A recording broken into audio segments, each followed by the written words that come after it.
is something happening in your life that is making you feel upset, angry, screwed over, or like the underdog? Good, because that is exactly what you need to achieve what you want with the law of attraction.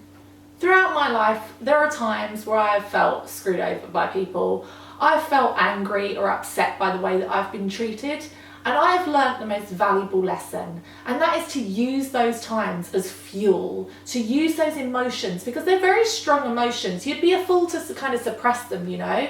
And that's the question I get from a lot of people is like, I'm trying so hard with the law of attraction to be positive, and I'm trying so hard to focus on the good, but if there's this big black elephant in the room as something that is like causing you so much pain and so much distress, you would be crazy to ignore those emotions, because we all know that emotions like anger and sadness are very strong, very passionate emotions, but you can actually harness those to do you good rather than harm. And that's what I want to talk about today.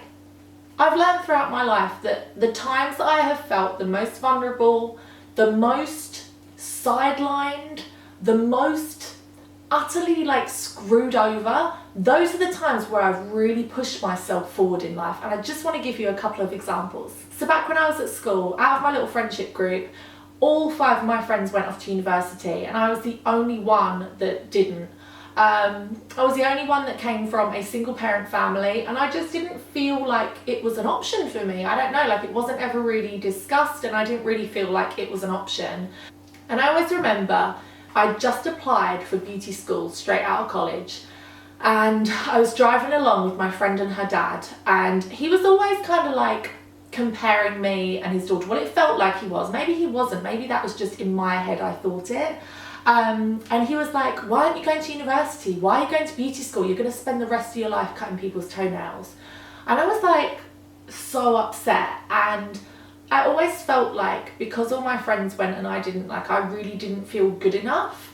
And I remember I went home and I told my mum, and she was like, God damn it, I'm going to go and get him. And I was like, no, don't, that'd be embarrassing. But like, we still remember it to this day, and we sometimes talk about it, because for me that was a real like trigger of like, no, I'm fucking not. Like, I'm not going to spend the rest of my life cutting toenails, and I will show you.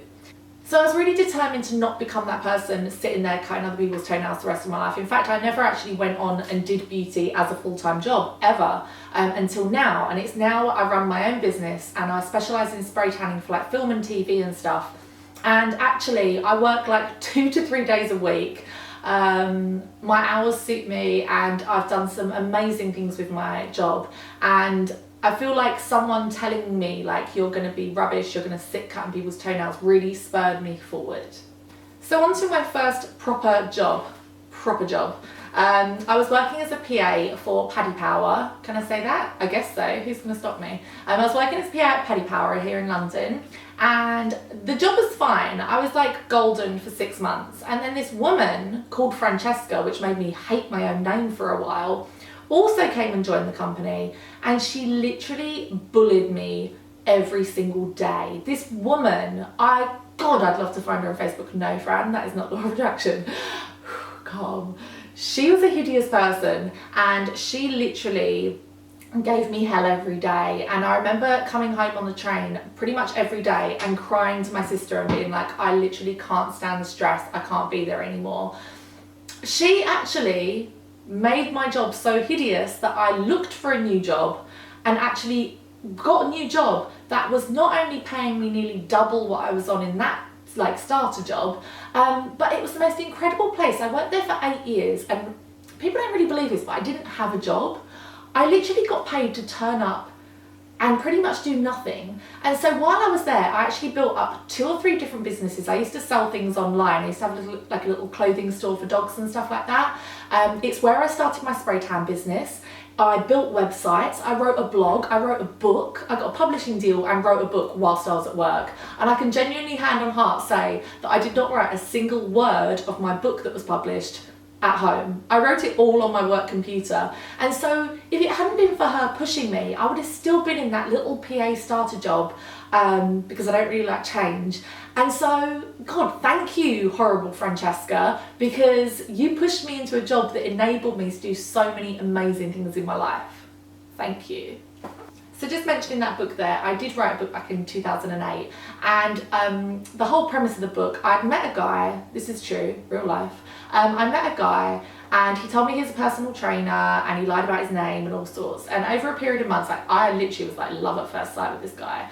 And as time progressed, it actually turned out that he was a footballer, and the whole thing lasted about a year and a half, and it ended up with me actually being kidnapped. And it actually ended with me being kidnapped outside of my office, taken in a car to a solicitor's office and held for 15 hours until I signed a false witness statement. It was all, oh my God, that's like for another video. The whole thing was so dramatic. And I was in such a vulnerable position and I felt so angry that anger then spurred me on to actually write my book. I've actually got a little excerpt from the book. Do you want to hear it? I'm going to read it to you. You don't have a choice. And I think that it is very appropriate for what we're talking about today. So this is really towards the end of the book, and it is a little chapter called Making a Positive Out of a Big, Sweaty, Ball-Kicking Negative. When certain things happened after the breakup, like seeing him on TV or in the newspapers and being constantly reminded of his presence, it's important to turn any negative emotions that are building up into something positive. This is by far the best lesson I've learnt from the entire experience. For me, writing this book has been the ultimate therapy, one of the best things I could have done during my time of heartbreak. I got all of my emotions out onto this page and it really did make me feel better. Although I'm organised, I can also be quite lazy. So whenever I've tried to write books in the past, I've always got bored after the first 200 or so words. The momentum would be lost and I'd end up watching Napoleon Dynamite or trying to teach my dog to shop online instead. Did I do that? Not this time. My recurring feelings were so strong that it gave me the push I needed to write. And I still have plenty more to say. During this period of writing this book, I've been called a self-styled media machine and even a well-known football socialite.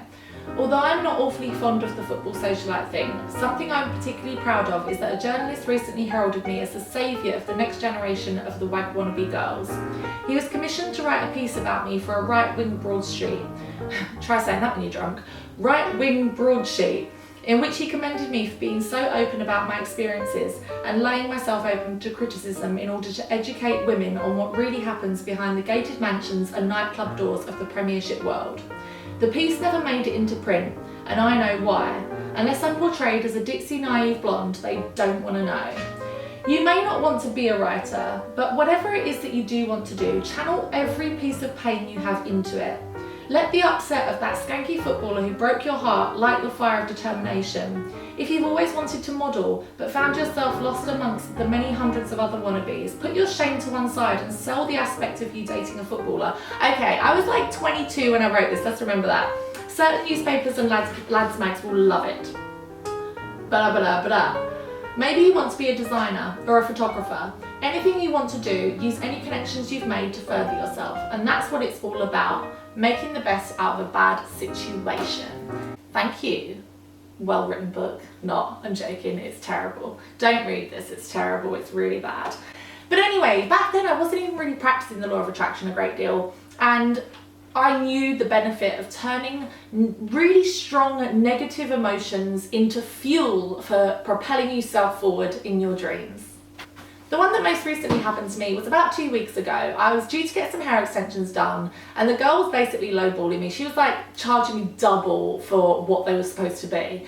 And I was just like trying to be polite, and I was just like, do you know what, actually, I'm not going to go ahead with the booking. I'm really sorry. I gave her plenty of notice. There was no deposit paid, like nothing. It was a dumb thing, you know. This girl literally, and it's so awkward because she sometimes comes into my salon, she literally called me and hurled abuse down the phone. I've not been spoken to like that probably since like school, you know. Like, I was so shocked, I was so taken aback, and I was actually really upset because I was like, oh my God, like, where is this coming from? She called me like a homeless tramp. She was like, you could never afford my extensions. She called me a fucking idiot. I mean, she doesn't even know me. She doesn't know that I'm a fucking idiot. I mean, I know I am, but she doesn't know that. And it actually really, really upset me. And something I've been meaning to do for a really long while now is actually do a hair extension course myself and learn how to do them. I would love to. Like, I'm really passionate about hair extensions. I think they make you look and feel amazing, and I would love to do it.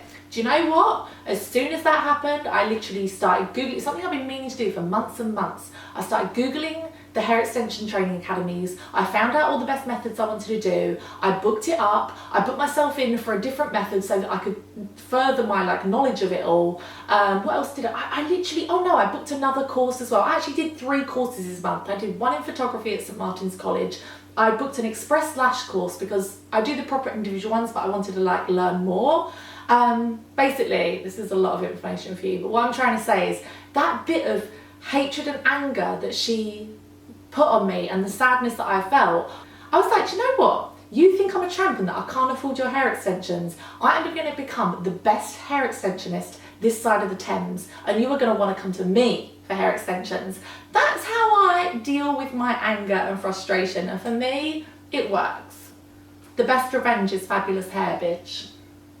So basically what I'm trying to say is that our emotions are really strong, and we know that. And we know that high positive vibrations lead us to higher positive places. But we cannot help situations that happen to us and that do make us feel really low and angry. And for me, this is personally how I turn that anger and turn that sadness into fuel to drive myself forward.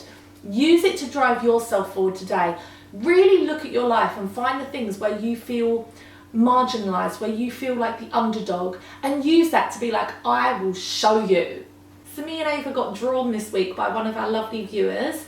I'm going to try and insert it somewhere around here, and we really loved it. It was us with a copy of The Secret. So then I tweeted Rhonda Byrne and The Secret saying, oh my god, look, one of my viewers has just drawn this, and The Secret retweeted it. So I was like, oh my god, this is amazing. So come follow me on social media. My Instagram is almost at 5,000 followers now. I would love it if we could hit 5,000 by the end of the week. That would be amazing. It's at Law of Attraction Changed My Life. And my Twitter is at LOA Changed Me. And then as always, all of my personal social media is at Francesca Amber. I love to hear your stories.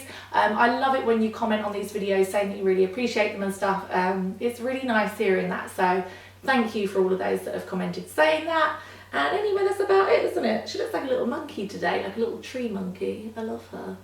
Anyway, if you want to see that illustration as well, it's on my Instagram, so go and check it out. I will see you next Friday. Remember to subscribe if you like this video, because I make new videos every Friday. I feel like a pirate with a parrot here. I'll see you next week. Bye.